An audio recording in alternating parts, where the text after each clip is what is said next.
Monica, there's a letter for you in here. A letter? That's odd. I wasn't expecting anything. I see Dad sitting down looking directly at me. On the table there lays a brown envelope cleared with my name. What are you waiting for? It's right there. I roll my eyes and pick up the letter. I look on the back for a return address. New York? I look at Dad, quite confused. Open it. I slowly tear the envelope open, wary of its contents. As soon as I get the letter out, I start to read and my confusion only grows. We would like to congratulate you on your conditional offer for the international business course at the University of New York. I never applied for... It then hits me as the pieces slowly start to fit themselves together. I then slowly turn to face Dad, my face contorted by sheer disbelief. Did you do this? He takes a moment to answer, giving me a flat and emotionless smirk. It had to be done. What do you mean it had to be done? Dad continues to smirk with a looming aura of cold indifference. Originally, I was going to send you to Tenchi, but I figured you'd only want to leech off your family if you stayed here. Leeching? What the fuck are you going on about? Also, did you forget that I've got friends here, let alone a boyfriend? Dad's icy gaze pierces mine. First of all, watch your damn language in my house. Second, what gave you the slightest impression that I give a shit about your friends? Besides, that little boyfriend of yours is the reason you've been acting up, isn't he? I shake my head, increasingly getting angrier. Don't bring Hallie into this. Why not? You brought him into it. It's pathetic how much you suck up to him. And for what? Are you that desperate to be a do-nothing housewife? And for some bastard that quite obviously has no ambitions? Yeah, you two are definitely perfect for each other. My breathing grows harsh and my heart is pounding. I can't believe how little shame he has. You're calling Hallie a bastard? Try looking in a fucking mirror. I make a point of staring directly at him. Dad just stands there, a look of pure anger in his eye. Before he can say anything else, I turn around and head straight for the front door. Before I can make it to the front door, Dad follows me and locks the door. And just where do you think you're going? Far away from you. Where else can I possibly be trying to go? I'm still in disbelief that you thought it'd be okay to go behind my back and forge an application just to get rid of me. I'm pretty sure that's illegal. Dad just laughs. He keeps taunting me, getting increasingly closer. Monica, please. Even if you did go to the police, do you really expect them to believe you? Someone who's been hopped up on antidepressants and fuck knows how much other medication for years now. Do you honestly expect them to believe someone like that? Don't you go there! It's telling how you didn't deny it. I go to walk upstairs. I don't need to take any more shit from anybody, least of all from him. I take my phone out of my blazer pocket.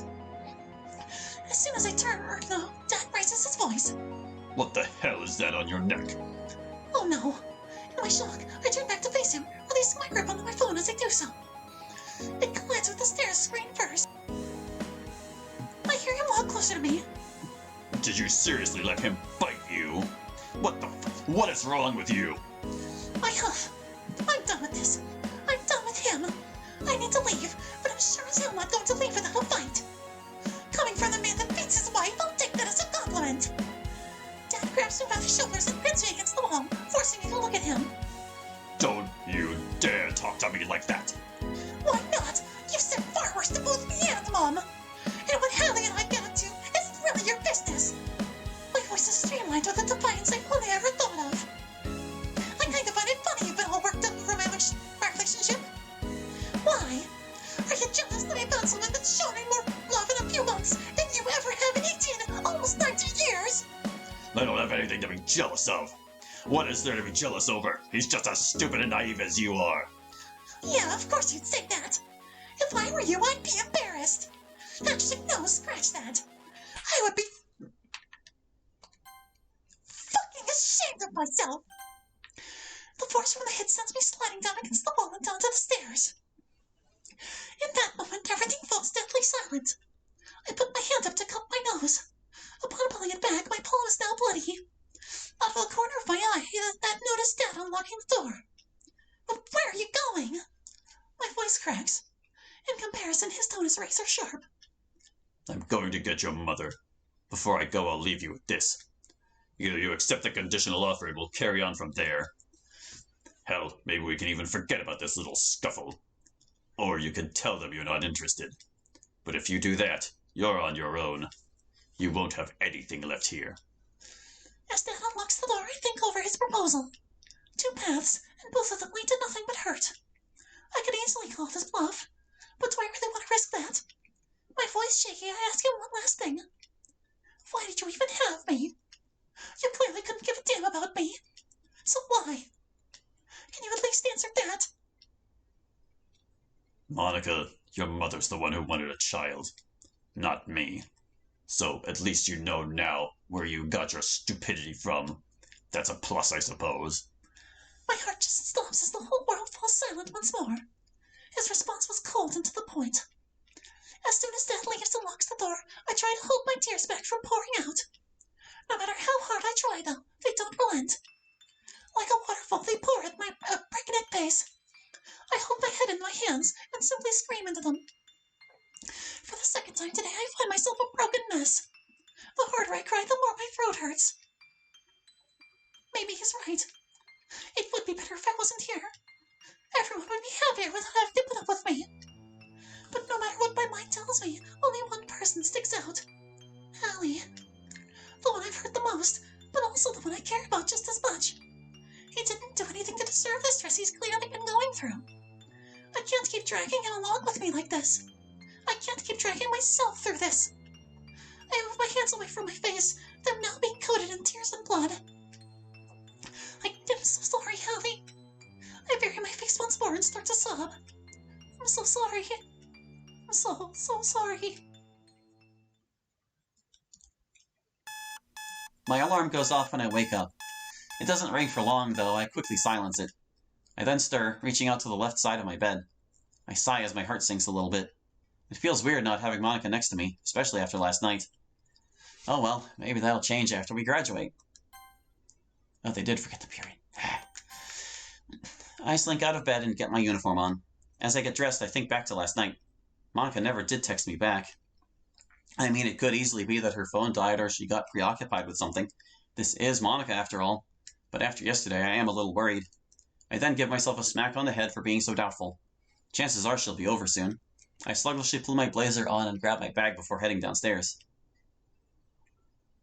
I cook myself up a quick breakfast as I wait for Natsuki to get up. As I cook, though, I decide to leave Monica a quick text to let her know I'm awake. Hey, Moni, I'm awake. Text me when you can. I set my phone down on the table and return my focus to my eggs. Soon enough, I hear footsteps from the other room. I immediately know who it is. Morning, Nat. I hear her yawn. Morning! Natsuki rifles through the fridge to get some milk. As I move my breakfast from pan to plate, I turn to Natsuki. You sure you don't want me to cook you anything? Nah, not in the mood for food poisoning. I roll my eyes. All right, suit yourself. I sit at the table with my breakfast and begin to eat. I honestly think my cooking is improving. As I'm eating, though, I notice that my phone still hasn't gone off. I decide to check my texts. It's not even been marked as read yet. I put my phone down. There's still time before she'd usually be here. Again, I need to give her time. I run my hands through my hair. What the hell's up with me? Have I gone paranoid, or am I just making a fuss over nothing? Knowing me, it's more than likely the latter. As I sigh, Natsuki comes to sit at the table with her cereal. There's an air of silence. Eventually, though, Natsuki breaks the silence. Look, I'm sorry if I'm reading too much into this. Are you okay, Hallie? Like, actually okay? I blank out. Natsuki sounds genuinely concerned. I'm fine. Judging by the look on her face, she doesn't buy my answer. Seriously not. I'm fine. I just didn't get much sleep. Why am I even trying to hide it? I can't even convincingly lie to myself, let alone Natsuki. I heard you crying last night, you know? My head goes light. Shit, she heard that? No, I chuckle weakly. I wasn't crying. No, Hallie, you were. I heard it all. You're hurting. I don't want to sound mean, but there's something wrong with you. I really want to help you, but I can't if you won't tell anyone what's going on. I know it's hard to be open about what's going on in your head, but just be honest with me. Because I'm not going to let this go until you tell me what's going on. So now I've upset Natsuki. Looking down at the nearly empty plate in front of me, I think over what Natsuki said. I shut my eyes tightly and bite the inside of my lip. I know Monica would probably kill me if I let her family secret slip. But at the same time, Natsuki's quite clearly worried about how it's affecting me, and she's also expressed concern for Monica. Plus, she's our friend, let alone she's practically my stepsister at this point. I should be able to trust her. With a heavy sigh, I look up at the worried girl in front of me. Do you promise to keep this between us? Unless I get concerned you're gonna do something, then yes. That's good enough for me. I sit up a bit and look her straight in the eye. Remember how Moni stopped by the other night? And how She nods, still cautious. Well, after everything that happened yesterday, I'm scared that Monica's dad is going to hurt her if he finds out what we did. Like, more than he already does. Natsuki looks at me in both shock and disbelief. He hurts her? Mostly it's emotional abuse, but there's a part of me that thinks it's more than that. My voice chokes a bit. I mean, he already beats her mom, so it wouldn't bloody surprise me. Natsuki gasps. He does what? I nod, my lips slightly quivering as tears start to brim my eyelids. It feels like there's nothing that I can do. I would call the police, but even then, how could I prove anything? For fuck's sake, her dad already hates me enough. God only knows what had happened to me if they couldn't prove what he's been doing. Jesus! My hands are trembling at this point. I look down at my plate. It looks like some of my tears have mixed with what's left of my eggs. I can't even do a thing to protect the woman I love. Hallie, if you're trying to suggest that what's happening with Monica is your fault, then stop! I can't explain why her dad's the way he is, but you can't blame yourself. We fall silent once more. The short silence is then broken, the sounds of knocking at the front door. By the sounds. Monica? I go to get up, but Natsuki stops me. If you don't mind, I'll go get it. We'll talk about this later. I want to protest, but I feel like that would only cause more problems. I nod and go back to eating my now stone-cold eggs. Natsuki goes off and unlocks the door. Got behave in the wrong space. That would be now. Stone-cold eggs. Sorry. Yeah, it doesn't take me long to find out who was at the door. Morning, Natsuki! Where's Hallie? He's in the kitchen. He's in the kitchen. Oh, wait, Sayori! I can hear Sayori running down the hall. Hey, Hallie! Are you alright? I stare blankly at Sayori. I step up from my chair and go to pick up my bag. I then sling my bag over my shoulder and walk out the house without giving her an answer. Classes drag on, but eventually the bell rang out for lunch. Unlike most days, I didn't pack anything or get anything from the cafeteria. I just headed straight for the roof. Natsuki did offer to join me, but I just told her I needed some time to myself. I find myself staring out towards the skyline. The silence is comforting, yet oddly lonely. I'd usually be up here with Monica. We would usually either chat about our day or our dreams for the future, or just silently find comfort in each other. But I can't do that without her. And even if I could, the only thoughts of her I'm having right now are whether or not she's okay. I've been worried sick about her before, of course, but this is more than just simply being worried. It feels like there's a weight yanking against my heart, just about ready to rip it out. I check my phone for quite possibly the millionth time today. Still no text back. I ring her again. Hey! Monica, Sorry I can't come to the phone right now. Leave a message. As the answer machine tone plays out, my heart sinks faster than usual. Just what could have happened to her? I keep telling myself that she's ill. In what would certainly been seen as desperation by anybody else, I decide to ring Harumi. If anyone knows where she is, it would be her mom.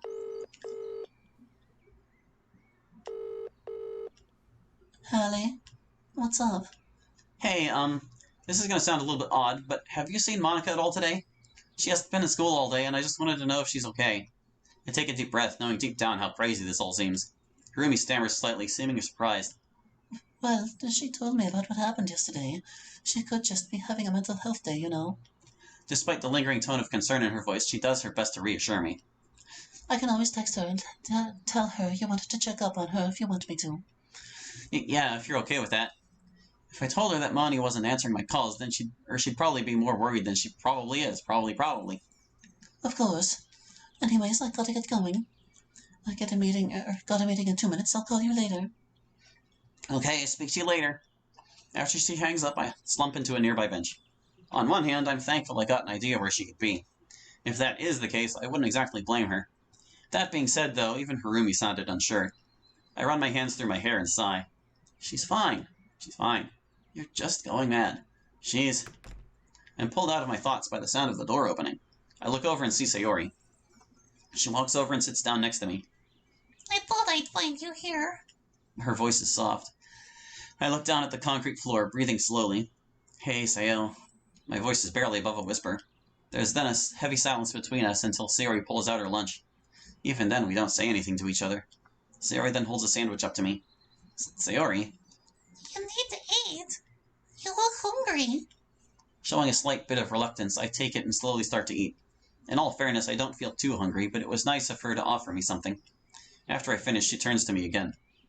You feeling any better? I shake my head. I'm just... Christ, I'm blowing this way out of proportion. Maybe Moni's just ill. Although it doesn't really explain why she's not trying to get in touch. Unless her phone's broken, but I don't know about that one. I nod. Maybe. I did call her mom, and she thinks she might just be having a mental health day. I look out towards the city again. I just hope she's okay. Sayori pats my back. Hey, I'm sure she is. And she's probably hoping her sweetheart's okay too. I want to believe that. Sayori, I really do. But I can't shake this feeling that something's wrong. Suddenly the bell rings. I guess that's our cue. Sayori and I start to walk back down. Time for the day to drag again. The school day finally finishes and, once again, I find myself in the clubroom. To be honest, I'm surprised we're here. It's been about 15 minutes since today's meeting started, and none of us have said a word to each other since we came in. Sayori's fiddling with a small eraser at the front desk. Natsuki's rereading a volume of Parfait Girls. Yuri's reading on her own. And here I am, just staring out the window, longing for the club's missing piece. I can't explain why, but it feels like that with Monica absent, the entire group dynamic seems to have been thrown off completely. I look away from the window and pull out my phone, immediately going to my photo gallery. Finding myself flicking through the several photos of me and Moni, I smile for what feels like the first time today. There's just something about those eyes paired with her smile. Something ethereal about her beauty. I sigh lightly, causing Yuri to look in my direction for a moment.